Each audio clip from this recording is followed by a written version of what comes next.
Биз эми чындыкты айтышыбыз керек да. Чынын айтканда могу жерде свобода слова, эркин сөз деп айтып атат. Аны эч ким запрет кылган жери жок. Бул бир.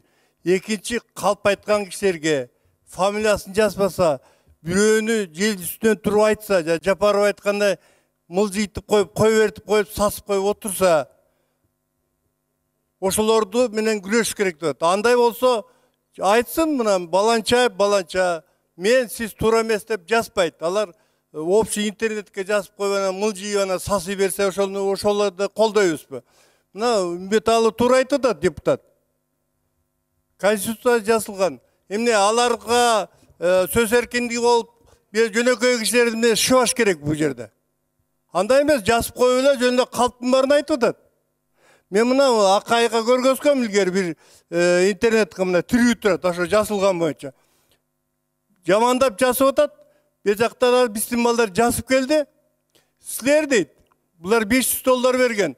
Мына $600 берсеңер, силерди мактап жазып коебуз деп атат. Мына тирүү боло. Ошол запись менде турат, нишанып. Да бир топ депутаттарга көргөзүп коюп койгом. Бул эмне чындыкпы? Билесизби көргөзгөнүмдү?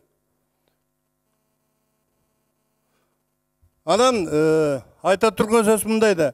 Бул бирөөлөрдү жамандап, жакшылаган кереги жок. Ал калпчылардын кандай колдойбуз?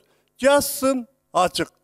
Сөз эркиндигин жазсын, анан жазбай эле интернеттен калп эле мындай кылып коюптур, тигиндей кылып коюптур. Анан комментарий бергиле, берсеңер мындай кылып коебуз деген сөз бар. Ошодо сөз болобу? Мен айтат элем, урматтуу депутаттар, могу туура чындыкты чындыктай, калпты калптай айтыш керек. Туруп алып эле жөнүндө айта бербей. Мына мен рахмат. Убактыңыз жыйынтыктап калды. Сиз жанакыга айтып коюңузчу. Үчүнчү микрофон. Суроо берип коюңузчу. Рахмат.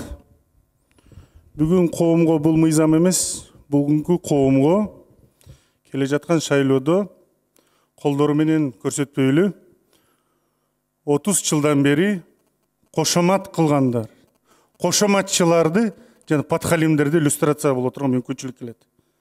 Мына өйдөдө кээ бирлер кошомат кылып, кошомат менен байып, кошомат менен базарлап, кошомат менен көмүрлөрдү жыйнап, кеңдерди жыйнаган кошоматчыларды иллюстрация кылмайынча эч качан демократия орнотулбайт.